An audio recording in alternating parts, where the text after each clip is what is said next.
The morning of June 4th, 1942 dawned clear over the vast Pacific, its deceptive calm masking the greatest naval battle that would forever alter the course of World War II. Admiral Chuichi Nagumo stood on the bridge of the aircraft, carrier Akagi, his weathered face betraying none of the uncertainty that gnawed at his tactical mind. Behind him stretched the most formidable naval strike force Japan had ever assembled, 4 fleet carriers laden with the Empire's finest pilots and aircraft. The plan, conceived by the brilliant Admiral Isoroku Yamamoto, was audacious in its scope. Operation MI would lure the weakened American Pacific Fleet into a decisive battle at Midway Atoll, where superior Japanese forces would annihilate the remnants of American naval power. The attack on Pearl Harbor had been merely the opening gambit. Midway would deliver the checkmate that would force America to sue for peace.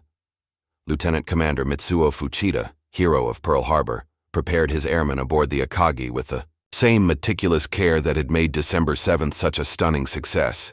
The pilots, veterans of campaigns across the Pacific, exuded the quiet confidence of men who had never known defeat.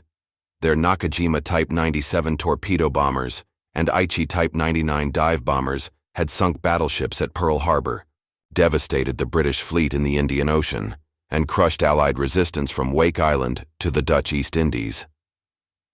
Yet 300 miles to the northeast, hidden beyond the horizon's edge, Admiral Chester Nimitz had positioned his own forces in a deadly trap.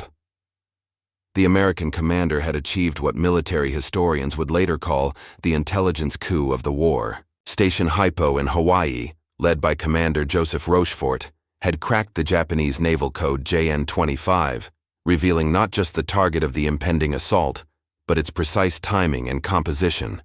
According to declassified records from the National Security Agency, this cryptographic breakthrough provided American forces with unprecedented insight into Japanese operational planning, fundamentally altering the strategic balance in the Pacific theater. Admiral Raymond Spruance, commanding Task Force 16 from the carrier Enterprise, studied the intelligence reports with growing amazement.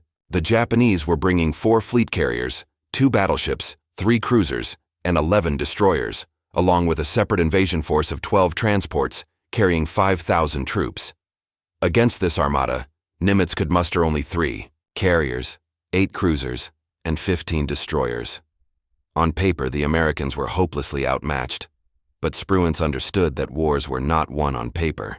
The element of surprise, properly wielded, could multiply a smaller force's effectiveness exponentially. While Nagumo's pilots prepared to strike what they believed would be a lightly defended atoll, American dive bombers and torpedo planes were already warming their engines, their crews briefed on the exact positions of the Japanese carriers. The trap was set with mathematical precision. The Japanese would arrive at Midway expecting to find only a handful of Marine defenders and perhaps a few obsolete aircraft.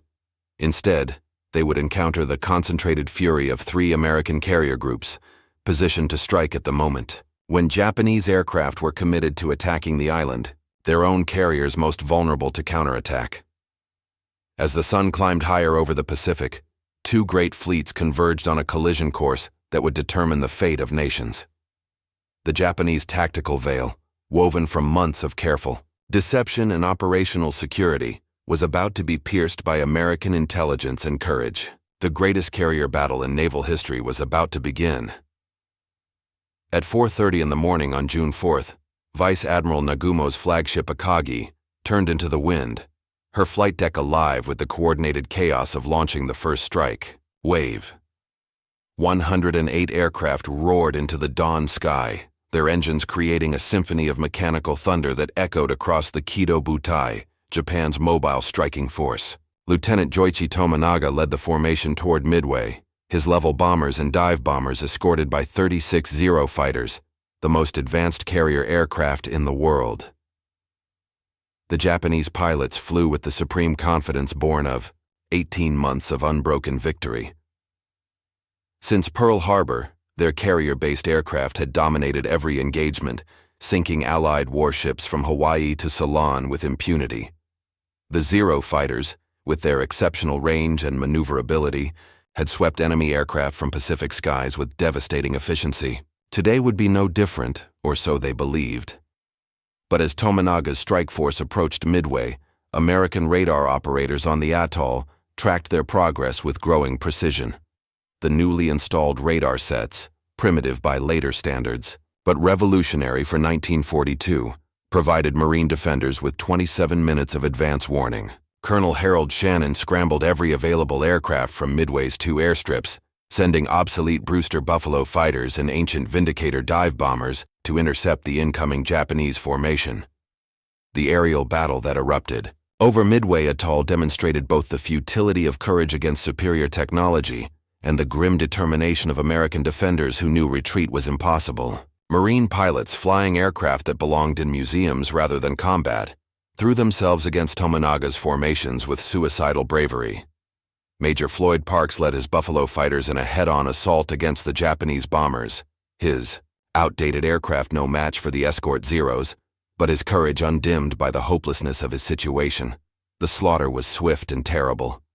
Within minutes, Japanese Zeros had shot down 15 American aircraft, their superior speed and firepower overwhelming the Marine defenders. Yet the Marine sacrifice was not in vain, for their desperate attacks disrupted Japanese bombing formations and forced Tominaga to spend precious time and ammunition fighting his way to the target. When the Japanese finally reached Midway, they found the atoll's defenses more formidable than intelligence had suggested. Marine anti-aircraft gunners, many of them veterans of the fighting on Wake Island, put up a withering barrage that claimed several Japanese aircraft. The bombing attack, while successful in destroying fuel tanks and damaging runways, failed to achieve the complete suppression of Midway's defenses that the Japanese plan required. As Tominaga's formations turned for home, the lieutenant transmitted a message that would prove fateful. There is need for a second attack. This single communication would trigger a series of decisions that would ultimately doom the Japanese fleet. Aboard the Akagi, Admiral Nagumo faced the first of several critical choices that would determine the battle's outcome. His remaining aircraft were armed with armor-piercing bombs and torpedoes, configured for attacks against American warships. Tominaga's request for a second strike on Midway would require rearming these aircraft with high-explosive bombs suitable for land targets, a process that would take nearly an hour and leave his flight decks cluttered with ordnance and fuel lines. The decision seemed logical. Intelligence indicated no American carriers within striking distance, and Midway's continued. Resistance posed a threat to the invasion fleet scheduled to arrive at dawn. Nagumo ordered the rearming to begin, unaware that American dive bombers were already airborne and racing toward his fleet. At 7 o'clock, as Japanese ordnance crews worked frantically to swap torpedoes for bombs, the cruiser Tone finally launched, the reconnaissance seaplane that should have departed at dawn. The delayed launch was attributed to catapult problems, but this seemingly minor technical failure would have catastrophic consequences. Had the Tone's aircraft departed on schedule, it would have spotted Admiral Spruance's task force 90 minutes earlier, providing Nagumo with crucial intelligence and precious time to respond.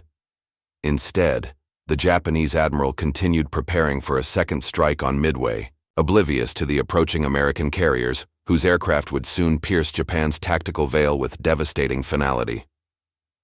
At 7:45 in the morning, the delayed reconnaissance aircraft from the cruiser Tone transmitted a message that shattered Japanese confidence like glass against stone. 10 ships, apparently enemy, bearing 010 degrees, distance 240 miles from Midway. The radio operator's voice betrayed none of the panic that immediately gripped Admiral Nagumo's staff aboard the flagship Akagi, but every officer on the bridge understood the implications with crystalline clarity. Commander Minoru Genda, architect of the Pearl Harbor attack and Nagumo's senior aviation advisor, stared at the plotting board where the enemy contact appeared as a small red symbol that represented potential catastrophe. For 18 months, Japanese naval intelligence had assured fleet commanders that American carrier strength was negligible, that the Pacific Fleet remained crippled by the Pearl Harbor attack. Yet here was evidence of substantial enemy forces positioned precisely where they could threaten the Kido Butai during its most vulnerable moment. Nagumo's dilemma crystallized with terrible clarity. Half his aircraft were returning from the Midway strike, low on fuel and requiring immediate recovery. The remaining aircraft on his 4 carriers were in various stages of rearming for the planned second attack on the atoll. their flight decks cluttered with ordnance, fuel lines, and maintenance equipment. To launch an immediate strike against the American ships would mean abandoning the returning Midway attack force to crash into the ocean when their fuel ran out. The admiral's tactical training demanded an immediate attack on the newly discovered enemy fleet, but his humanity recoiled from sacrificing Tominaga's pilots. The delay that followed this momentary hesitation would prove decisive, for while Nagumo wrestled with an impossible choice, American dive bombers were already approaching the outer perimeter of his defensive screen. Lieutenant Commander Eugene Lindsay led Torpedo Squadron 6 from the carrier Enterprise in a low-level approach toward the Japanese fleet, his 14 Devastator torpedo bombers skimming just above the wavetops to avoid radar detection. The obsolete aircraft, with their fabric-covered control surfaces and open cockpits, represented America's technological disadvantage in stark terms. Yet Lindsay's squadron pressed their attack with the desperate courage of men who understood their mission's importance. The slaughter began almost immediately. Japanese Combat Air Patrol Zeros, vectored by radar operators aboard the fleet's screening vessels, fell upon the slow-moving American torpedo bombers with predatory efficiency. The Devastators, designed in the mid-1930s, could barely exceed 200 miles per hour in level flight, making them helpless against Zeros capable of nearly 400. One by one, Lindsay's aircraft disintegrated under the concentrated fire of Japanese fighters, their crews dying in flames above the Pacific swells. Yet even as the torpedo squadrons from Enterprise, Hornet, and Yorktown were being systematically destroyed, their sacrifice was drawing Japanese fighters down to sea level, away from their primary responsibility of protecting the carrier fleet. High above the carnage, undetected and unengaged, American dive bombers approached their targets with mathematical precision. According to records from the Naval History and Heritage Command, this tactical development represented a perfect example of unintentional coordination, where separate American attacks achieved combined effectiveness despite the absence of centralized control. Lieutenant Commander Wade McCluskey, leading the Enterprise dive bombers, had been searching for the Japanese fleet for over an hour when he spotted the destroyer Arashi racing northward at maximum speed. The Japanese vessel was returning to the fleet after depth-charging a stranded American submarine, and McCluskey correctly deduced that following the destroyer's wake would lead him to his targets. At 10:24 in the morning, McCluskey's dauntless dive bombers rolled into their attacks just as the last Japanese fighters were climbing back to altitude after massacring the torpedo squadrons. The timing was perfect, the geometry flawless, the execution devastating. 3 Japanese aircraft carriers, their flight decks crowded with fuel and ordnance, lay spread beneath the American dive bombers like sacrificial offerings. The tactical veil that had protected Japanese naval aviation for 18 months was about to be torn away in a matter of minutes, revealing the vulnerability that had always lurked beneath the facade of invincibility. The first bomb struck the aircraft carrier Kaga at 10:26 in the morning, Pacific War time, penetrating the flight deck near the superstructure and detonating among fully fueled and armed aircraft spotted for takeoff. Lieutenant Commander Wade McCluskey watched from his diving dauntless as the explosion tore through the carrier's hangar deck, igniting aviation gasoline and ordnance in a chain reaction that transformed Japan's newest fleet carrier into a floating inferno within seconds. Simultaneously, bombers from the Yorktown's Bombing Squadron 3, led by Lieutenant Commander Maxwell Leslie, screamed down upon the aircraft carrier Soryu. Leslie's own aircraft had suffered a mechanical failure that prevented his bomb from releasing, but his pilots pressed their attacks with devastating precision. 3,000-pound bombs struck the Soryu in rapid succession, each detonation adding to the conflagration that was consuming the Japanese carrier from stem to stern. The most spectacular destruction fell upon the flagship Akagi, pride of the E-Ice Japanese fleet and veteran of Pearl Harbor. Lieutenant Dick Best, leading the Enterprise's Bombing Squadron 6, selected the largest carrier as his personal target and dove his dauntless through intense anti-aircraft fire that filled the sky. With deadly steel fragments, his 1,000-pound bomb struck the Akagi's flight deck directly over the hangar bay, where maintenance crews had been frantically rearming aircraft for the planned strike against American carriers. The explosion that followed exceeded even the Americans' most optimistic expectations. Torpedoes and bombs stacked on the hangar deck detonated in sympathetic explosions that buckled steel bulkheads and sent flames racing through every compartment. Within minutes, the ship that had launched the Pearl Harbor attack was transformed into a burning wreck, her flight deck twisted into grotesque metal sculptures by the force of internal explosions. Admiral Nagumo, thrown to the deck of his bridge by the concussion, struggled to his feet amid chaos that defied comprehension. The tactical situation had reversed completely in a span of 5 minutes, transforming his victorious fleet into scattered remnants fighting for survival. Staff officers shouted conflicting damage reports while communications equipment sparked and failed around them. The admiral's flag, symbol of Japanese naval supremacy, flew above a ship that was rapidly becoming uninhabitable. Commander Minoru Genda, badly burned when the first bomb struck, nevertheless attempted to coordinate damage control efforts from his position on the bridge. The architect of Pearl Harbor could see his own tactical masterpiece dissolving in flames around him. 18 months of careful planning and training reduced to twisted metal and burning aviation gasoline. Yet even in disaster, his professional mind continued to function, analyzing the tactical situation with cold precision. The Americans had achieved perfect coordination, despite operating from 3 separate carriers, their attacks arriving simultaneously, just as Japanese fighter cover was out of position at low altitude. This was not luck, Genda realized, but the result of superior intelligence and tactical planning that had anticipated Japanese responses with uncanny accuracy. The enemy had known not just where to find the Kido Butai, but exactly when it would be most vulnerable to attack. As damage control parties fought desperate battles against fires that threatened to detonate the remaining ordnance aboard all 3. Stricken carriers, the 4th Japanese carrier, Hiryu, remained operational and capable of launching a counterattack. Admiral Taman Yamaguchi, commanding Carrier Division 2, wasted no time in preparations that might have saved his own ship, but would have allowed the Americans to escape unpunished. At 10:58, 18 Aichi Type 99 dive bombers and 6 fighters roared off Hiryu's flight deck, their pilots grimly determined to exact revenge for their burning sister ships. Lieutenant Michio Kobayashi led the formation toward the American fleet, visible on the horizon as columns of black smoke rising from the burning Japanese carriers guided him to his targets. The Americans had achieved tactical surprise through superior intelligence and coordination, but the battle was far from over. Japanese naval aviation, even crippled by the loss of 3 carriers, retained enough striking power to inflict severe damage on their enemies. The final phase of the Battle of Midway was about to begin, as both fleets raced to deliver decisive blows before darkness could separate the combatants.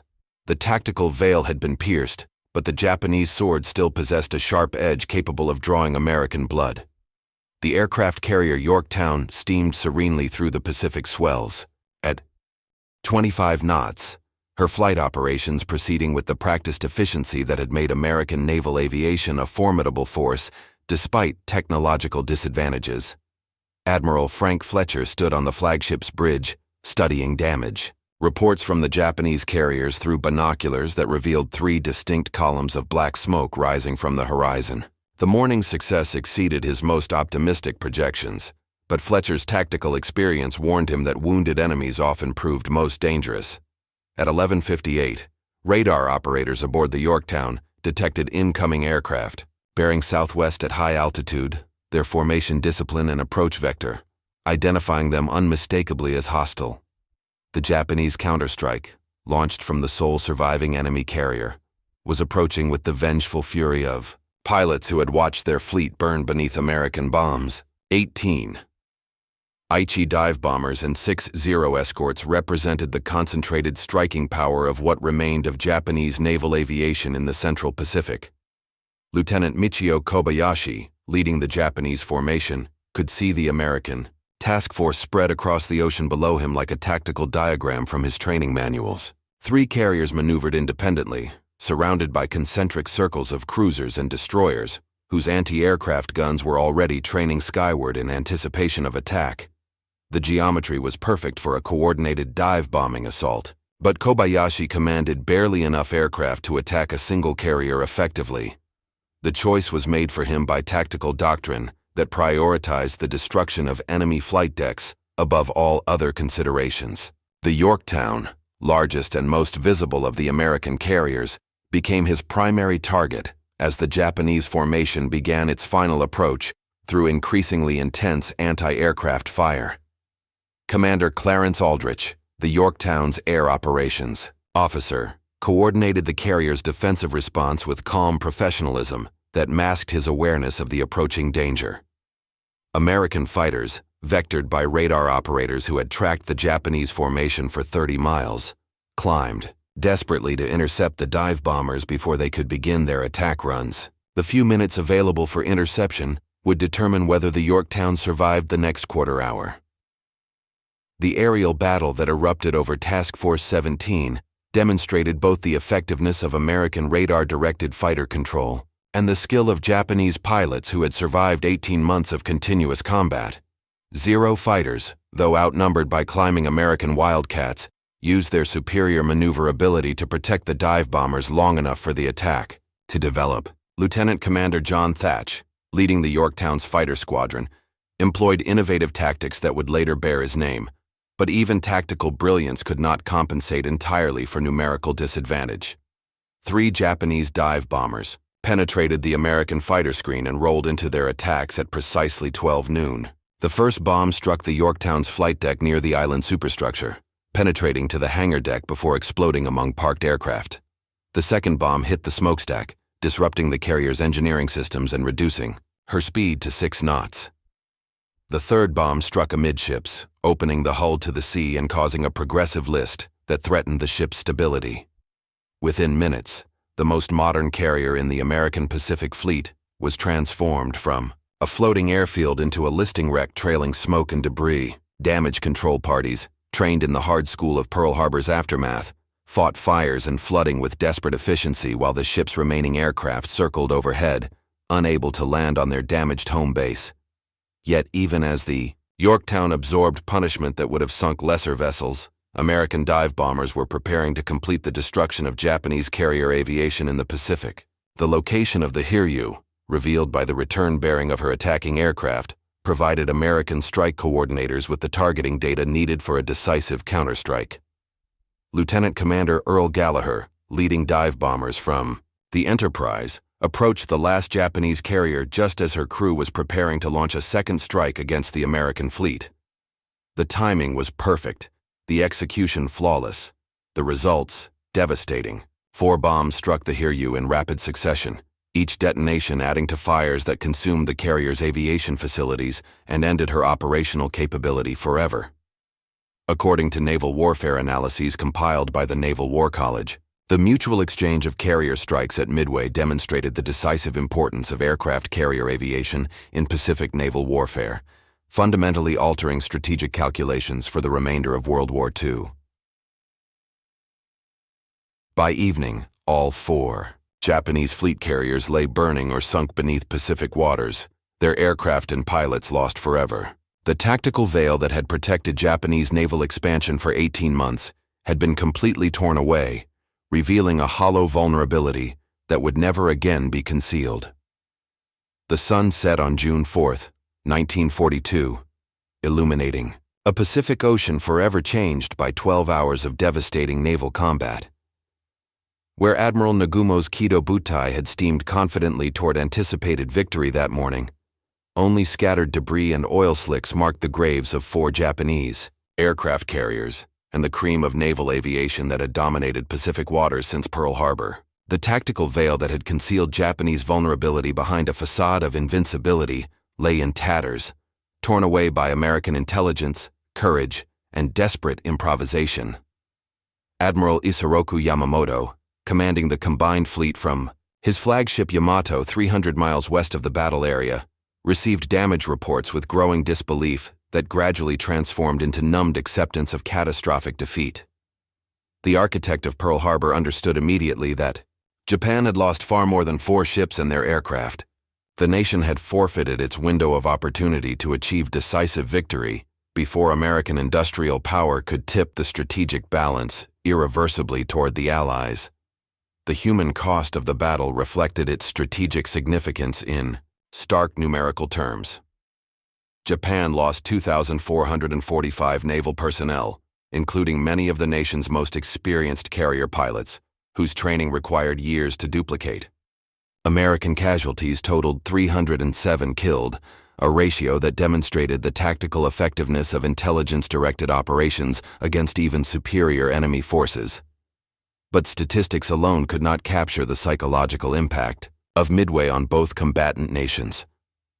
For Japan, the battle represented the first major defeat suffered by the Imperial Navy since the 19th century, shattering assumptions of racial and technological superiority that had underpinned national strategy since the Meiji Restoration. Emperor Hirohito himself would later acknowledge that Midway marked the moment when ultimate victory became impossible. Though the war would continue for 3 more bloody years, Admiral Chester Nimitz, commanding the Pacific Fleet from his headquarters in Pearl Harbor, understood that Midway had fundamentally altered the strategic balance in the Pacific theater. American industrial capacity, freed from the constraint of defensive operations, could now focus on building the massive fleet that would carry the war to Japan's home islands. The initiative had passed permanently to the United States, though the full implications would require months to become apparent. The intelligence breakthrough that made American victory possible represented one of the most significant cryptographic achievements in military history. Commander Joseph Rochefort and his team at Station Hypo had not merely broken Japanese naval codes. They had provided American commanders with insights into enemy planning that approached telepathic accuracy. The ability to read Japanese communications would continue to provide decisive advantages throughout the Pacific War, from Guadalcanal to the Philippine Sea. Lieutenant Commander Wade McCluskey, whose navigation had led American dive bombers to their targets at the crucial moment, would later reflect that the Battle of Midway demonstrated how individual decisions could influence the course of history. His choice to follow the destroyer Arashi's wake had brought 3 squadrons of dive bombers to the Japanese fleet at precisely the moment when enemy fighter cover was out of position and flight decks were crowded with vulnerable aircraft. The technological lessons of Midway reverberated through both navies for the remainder of the war. Japanese naval aviation, despite tactical excellence, had proved vulnerable to coordinated attacks that exploited brief windows of opportunity. American radar and communications equipment, though primitive by later standards, had provided sufficient coordination to achieve devastating effectiveness against dispersed enemy forces. Perhaps most significantly, Midway demonstrated that Japan's strategic assumptions had been fundamentally flawed from the beginning.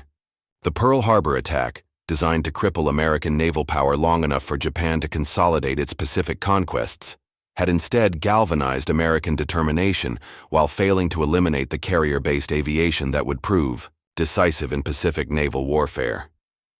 As rescue ships searched Pacific waters for survivors from both fleets, the strategic implications of the battle continued to unfold across the Pacific theater. Japan's XP. As rescue ships searched Pacific waters for survivors from both fleets, the strategic implications of the battle continued to unfold across the Pacific theater. Japan's expansion had been permanently halted, its naval aviation decimated, its tactical invincibility revealed as illusion. The veil that had concealed Japanese vulnerability had been torn away completely, exposing a hollow core that American industrial might would systematically exploit until final victory was achieved. The Battle of Midway was over, but its consequences would echo through the remainder of World War II and beyond, marking the moment when Japan's tactical veil was pierced forever by American intelligence, courage, and the cruel mathematics of industrial warfare.